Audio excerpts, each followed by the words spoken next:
Daily Broadside, day 431. A lot of people don't know this about me, but I have spent copious amounts of time in my life studying the policies of Japanese steakhouse. It's just something that's always interested me. And one of the first things that really annoy me is the fact that people call it hibachi.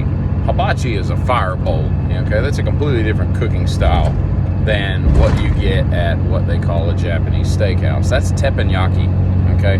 That is a smooth griddle by which you cook all the food and all this. And one of the things that I've learned from my studies, as in-depth as they've been, is that if you vomit during dinner and the vomitus goes on to the griddle, they will continue to cook it. It's just part of their tradition.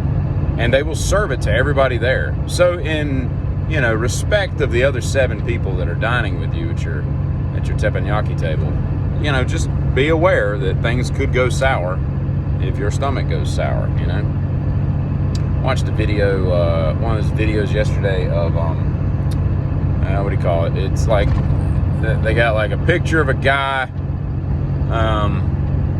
that's now, like a current picture of him, and then it backs him up like Benjamin Button style, and shows him getting younger. And I gotta tell you, Ron Perlman has never been a good-looking person. Like, as a human, that is just a goofy-looking guy, And so his mom, there's no way that wasn't a C-section, because there's no way his mom had the birthing hips capable of passing that head, I mean, that jawline would have just completely desecrated her entire lower area. It would have been like a dang tornado went through Kansas. In fact, had she birthed it, that probably would have been what they called her, old tornado badge. Did you hear tornado badge had a little baby, little Ronnie? God, you should see the jawline on this kid. I don't know how she did it. She's got just the badge of the gods. But anyway, but yeah, not a good looking person. We can't all be Brooke Shields and Brad Pitt, Tom Cruise, those people, some of us have to look like Ron Perlman. I don't understand that either. It doesn't make any sense. Like, why does, you ever see somebody that's just really homely looking? And it's hard to define what homely is, but you know it when you see it. You see somebody that's real homely and you're like, God, that person just is not a good looking creature. I'm sure we got a heart of gold and they're, hell of a cook and, fun to be around, but they're just not much to look at, And then you see that they've got teeth that, got the cemetery teeth, they're just all over the place, crooked and falling out and everything like that, through no fault of their own. Not because they've given themselves poor dental hygiene, but because they just were born with bad teeth, and they either couldn't get braces, their parents couldn't afford it, they didn't think it was important, whatever. It's just weird that some people aren't born with that. They're just born with straight teeth and good looks and, height, weight, everything's in order and they look the part. It's odd that we're built so vastly different. Because, you see some people that are just like, what does that person have physically going on for them,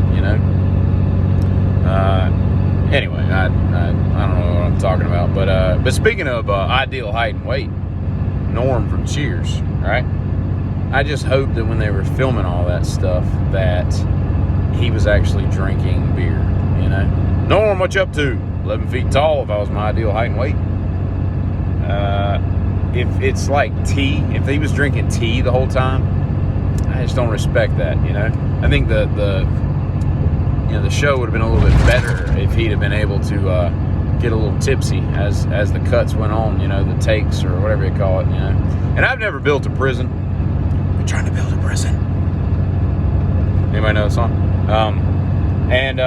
But nobody's ever asked me. Nobody's ever wanted my input on building a prison and all this. But I feel like I know enough in this world that, although an architect by trade I am not, I could wing it.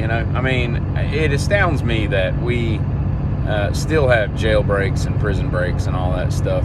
The most popular of which was that one a few years ago where that woman had gotten those 2 guys out of like a manhole or something in maybe New York. It seems like one or all of them died or something. And she was like banging both of them and then helped them escape. And it was just like this crazy, like, it's just as dumb as like getting in a laundry cart and just wheeling yourself to freedom. Like, it's astounding to me that can even happen in today's world or yesterday's world.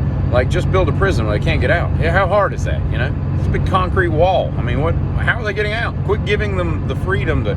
But then again, when you pay prison guards like $8.50 an hour, and, you know, there's not it's a long shifts and tedium and lots of maybe stress and whatnot creeps in. I imagine it's probably really hard to get good help at the Department of Corrections at any level, whether it's state or federal and all. And although I don't know the schematics, I could probably draw the floor plan at least and get them off and running. They'd be like, man, this is a phenomenal prison you've drawn. And it'd be like, you know, I saw Clint Eastwood in Escape from Alcatraz, and I watched Shawshank. It's all I need to build a prison. You watch those two movies, that's all you need to build a prison, okay? In fact, in architect school, they probably should have like a separate major for prison architecture. And if you go into prison architecture, they just pound those two movies into your damn head, you know? At some point, like Tim Robbins and Clint Eastwood come and talk to the class. You know, you take a guided tour of Alcatraz like several times a month, you know, even if you're not in San Francisco. You go up to that, I think it's a condemned prison, not condemned, but closed down prison in Pennsylvania maybe, where they shot Shawshank. You go up there, you know, to kind of get the, you don't get to see the warden because I think he died earlier this year, last year.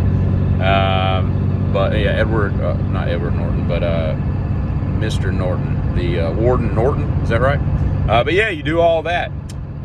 And at the end of it, it's like a 6-month program, and they beat that crap into you so much that you are just bestowed a prison architecture degree, and you go from there. And no one escapes on your watch. That's like number one. You have one job, you know what I mean? Good day. Get in.